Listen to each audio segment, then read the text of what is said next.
Okay, so a few months back, I ordered the new NuXT 2.0 from Monotech PC. It is basically a modern IBM XT motherboard, sort of, except it fits inside a micro ATX case and has all sorts of modern peripherals, well, modern-ish. A PS2 port for the keyboard and a PS2 port for the mouse.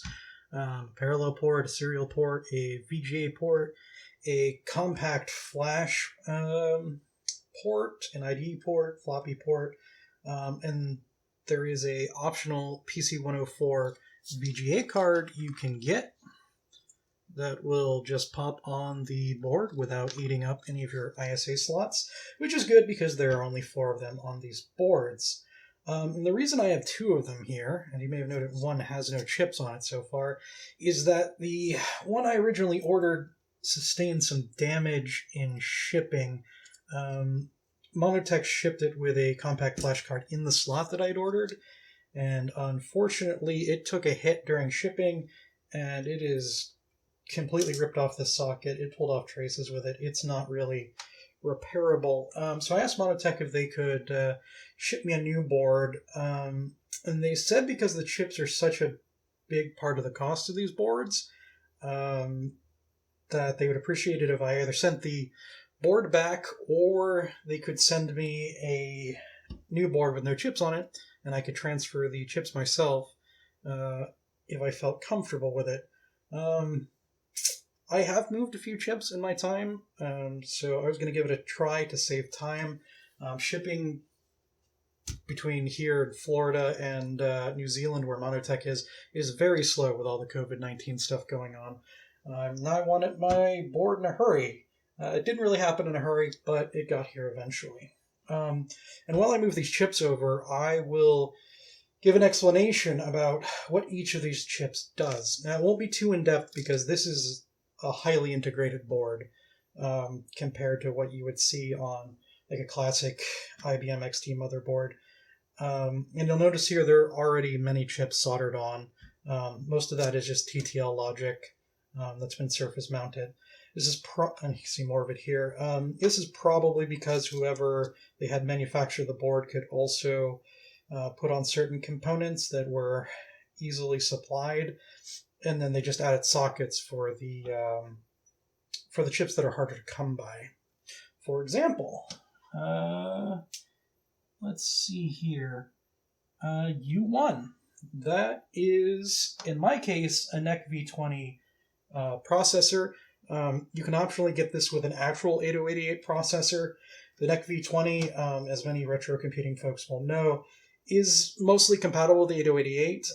It actually implements a bunch of the 186 instructions, and the 186 was never used in an IBM PC. However, the difference between the 186 and the 286, which was used in IBM PCs, is mostly that the 186 lacks 286 protected mode. It implements most of the other instructions. I think it's like all but one.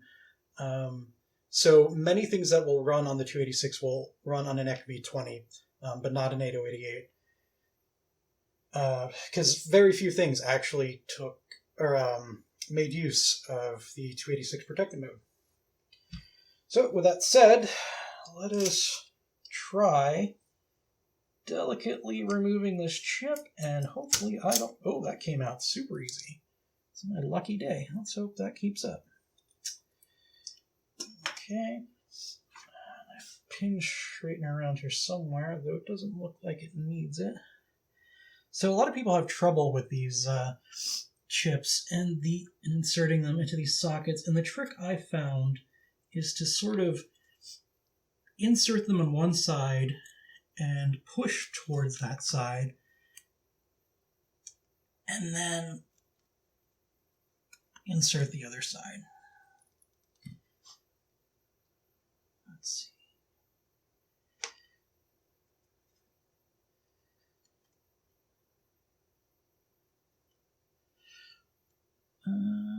Yeah, looks good to me.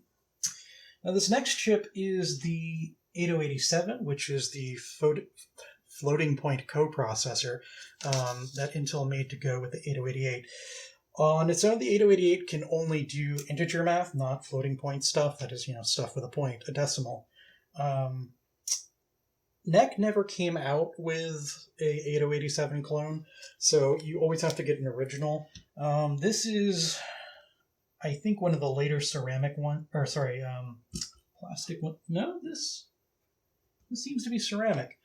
I thought it was plastic by the look of it. They also have another ceramic one that has, gold bits on it. It's very attractive looking. But, you take what stock you can get, I suppose. Let's try to remove this. This one is also made in sort of like layers, so I want to be careful with it. There's some sort of white substance in the middle, and as these chips get older, that stuff can sort of start to flake out. Oh. Yeah, that took more force than it should have. That was a little frightening. Okay, the pins look straight. Yeah, I don't know if you can see it, but you see this sort of white layer in there. Two pieces of ceramic bound together. Let's see if we can get this chip in here.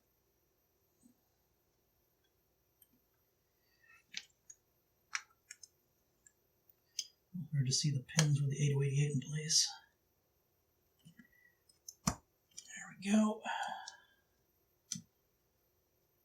Looks good to me. Let's see what's next. That was UC2, I believe.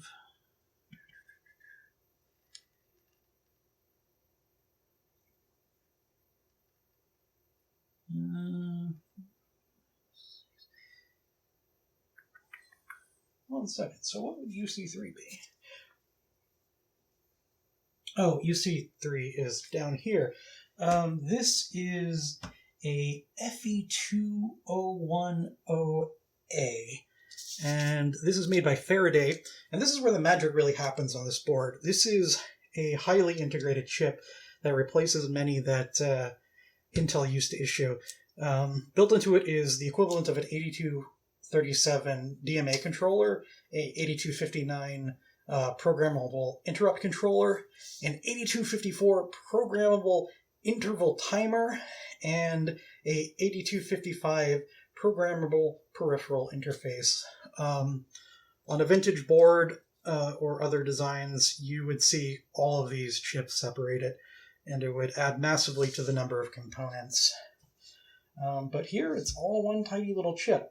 Now, this is where things are going to get interesting for me, because I have never removed one of these PLCC chips with a tool like this. So this may be where I completely destroy the chip and ruin everything, and you'll probably never see this video. So if you're watching, things probably went well.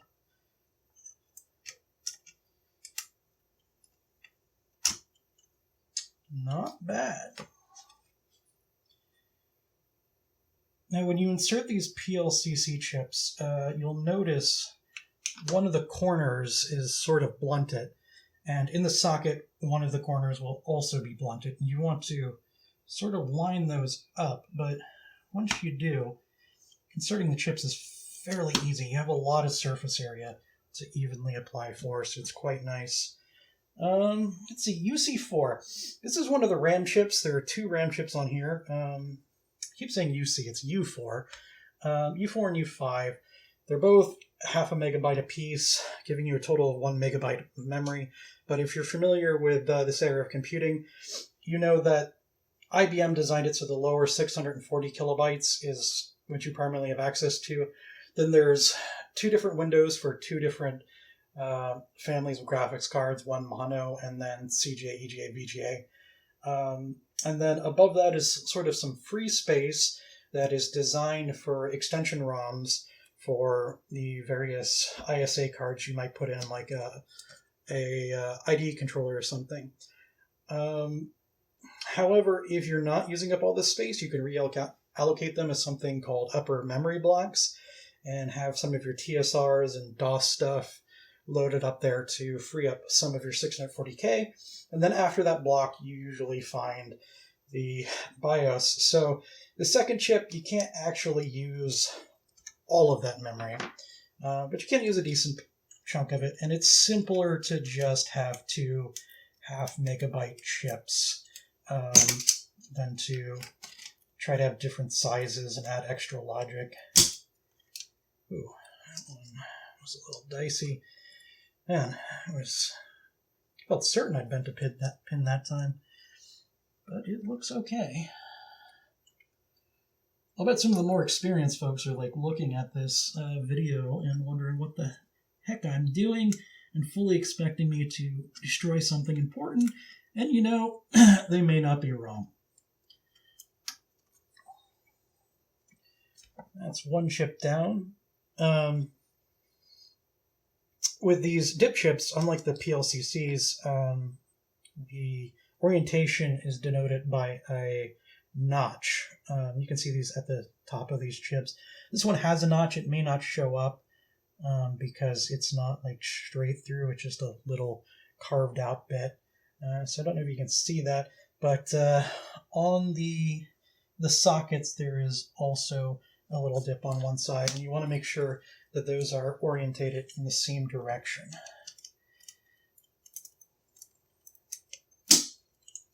One came out more easily. It's amazing how much variance you'll see in the same board with the same chips.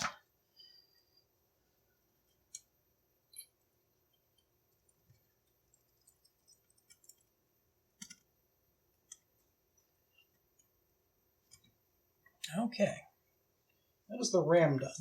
And the next is a ROM, read-only memory. This, I believe, is 128 kilobytes. I may be wrong. I have to check the spec sheet. But this contains not only an implementation of the BIOS,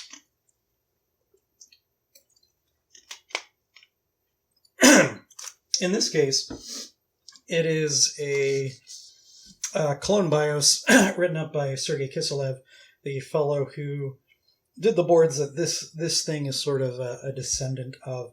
It also combines the ROM for the IDE controller, which is built into the motherboard. This is also a community ROM, and they've managed to fit two versions of the IDE controller ROM onto this chip.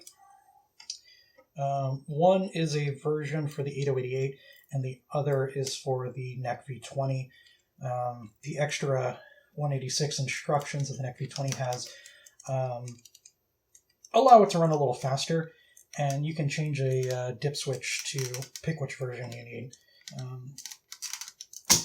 so that you don't have to reflash the ROM or something to get more speed or make it more compatible with your 8088 or whatever, depending on what you did. This requires a little pin straightening. A little pin straightener here.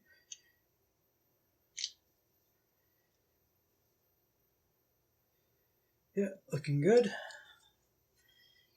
Yeah, those things can get you out of a lot of trouble as long as the pins are sort of bent inward or outward. If they're sort of shifted up and down, that tool won't do anything for you. But that sort of damage is less common when you're using, you know, an actual tool and not just YOLOing it with a screwdriver, like many people did back in the day. I mean, how would you even know to look for something like this if you didn't already know it existed, huh? And even if you could find one, maybe you didn't want to spend the 10 or 20 bucks or whatever this costs to get it just to do one simple chip swap. And your good old screwdriver would do the job. That is perfectly reasonable, you know, given the circumstances. The next chip is U7. Where are U7? It's going to be one of these plated. I keep saying plated. I don't know if that's what the P actually stands for. One of these PLCC chips.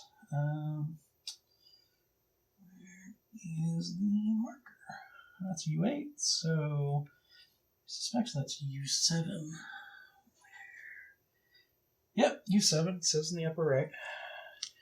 And this is a TL16C v2.0 It's a chip from Texas Instruments. It is sort of a newer part that is compatible with old AT UARTs, serial connections.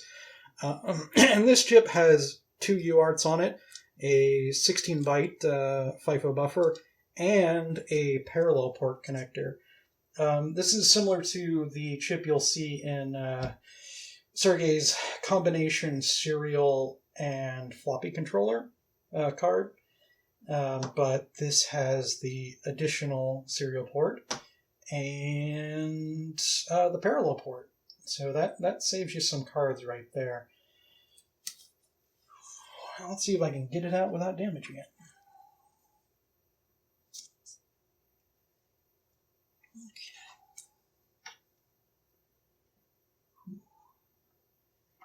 Well, that parallel port connector is proving to be a problem.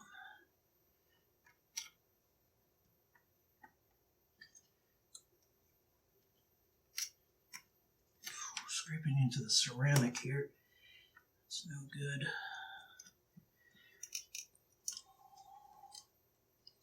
I've got one of the teeth in. Let's see. Yeah, that's bad. Whew. What else do I got?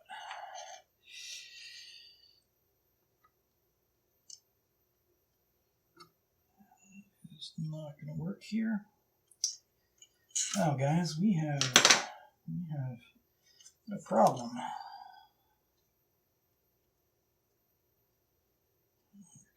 Now, let's solder it on.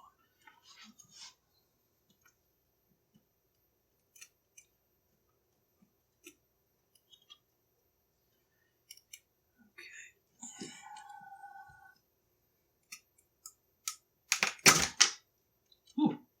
It came out. I don't know how it came out. There's a pretty deep scratch in that ceramic. Let's see. Or plastic. Could be either. Thankfully, most of this housing isn't critical. The core stuff is really deep in there. This is just packaging. So, hopefully it'll work. If not, this should be a pretty isolated component. I won't have mouse functionality. I won't have parallel port functionality. But that should be pretty easy to isolate. And I can just order a new one of these chips if things don't work out. So there's the notch. Here's the notch on this.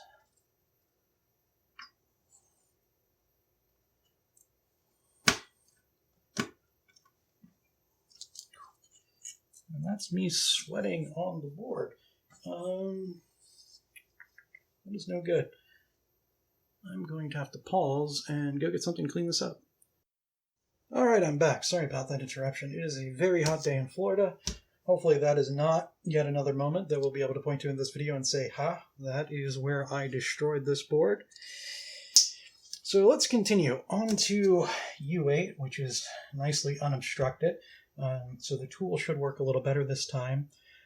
This one is a PC8477 from National Instruments. It is just a floppy controller. It supports many sizes of floppy, even the unusual 2.88 megabyte stuff that I think was kind of an IBM exclusive. I don't know why that never caught on or what the history is there, but if you have one of those drives, this chip should support it.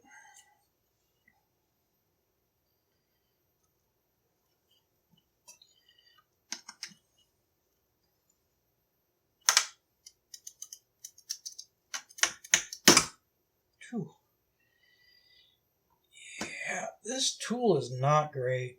Or maybe I'm using it wrong, but yeah, another scratch. It seems like one side tends to slip. You have to be careful if you have to do the same swap, because U7 and U8 don't actually have the same orientation. The the removed bits from the packaging and the plastic are actually opposite between these two chips.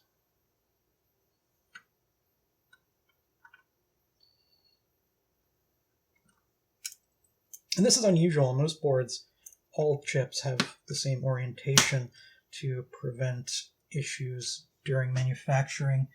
You know, you have somebody manually doing this, they get used to putting all the chips one way, and then if you have one exception, people will get it backwards more often than not. Well, maybe not more often than not, but frequently, more than you'd like as a manufacturer. It's going to cost you some money. Let's see. U9. This was a little confusing because U9 is actually not socketed. It is the real-time clock you see here. It's soldered on. It is not surface mount, which makes it a little unusual. It's the only through-hole chip that is actually soldered to the board. I wonder why that is. Maybe because these real-time clocks are still a commonly used component, and so they were able to use a service to put on the surface mount components and this one through-hole chip. I mean, there are many other through-hole components, just no through-hole chips. So we're going to skip U9 since it's already there, and we move on to U10, which is this itty-bitty one here. Let me make sure I can see the yeah, there's the U10 label. It is a PIC 12F629 from Microchip Technology. It is just an 8-bit microcontroller. It acts as sort of glue between the PS2 port and the Faraday heavily integrated chip here. And that is because this Faraday chip only implements an XT keyboard controller, and modern keyboards are PS2. There are also AT keyboards that are, you know, entirely compatible with PS2, except they have a different connector. And so what this chip actually does is convert it takes the data from the keyboard, converts it from the PS2 or AT scan codes, and converts it into XT scan codes so the Faraday can understand it. The standards are fairly similar, so the conversion isn't too complicated, but it has to be done unless you want to dig up a ancient keyboard. And that sounds fun for a lot of people. However, the goal with this board is to make it as modern as possible. This little tool is not going to do it for a chip that small. I have this thing that has very bent tips. I don't like it. It's not very reliable. It feels dangerous, and I would hate to make a mistake this close to the end, but what are you going to do? You work with the tools you have, and just got to be careful.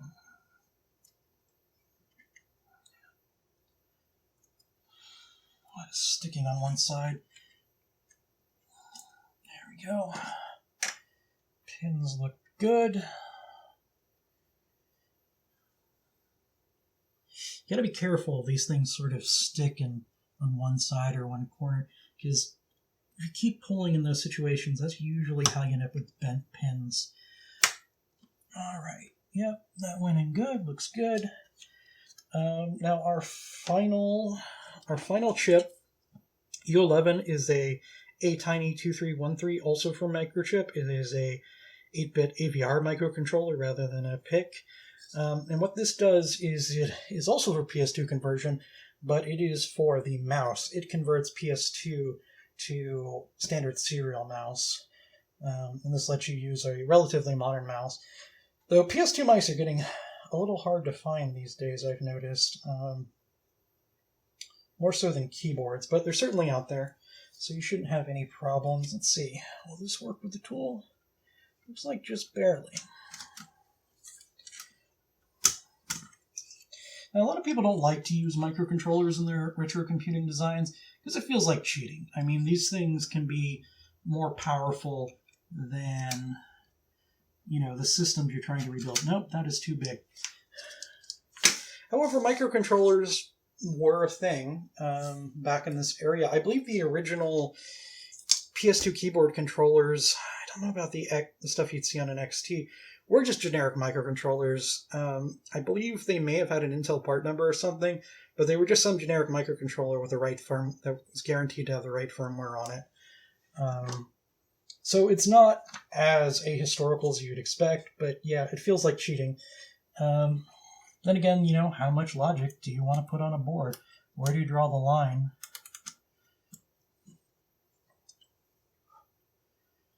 And that's a question, for the hardcore hobbyists. If there are folks who, just want to play some old 8088 games, who cares? Whatever gets your system going. This feels like it might be going a little off.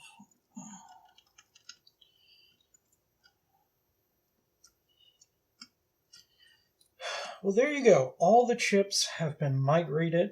I still have to move over the PC 104 graphics card here, but that is going to involve some pliers and putting the board on its side and so on.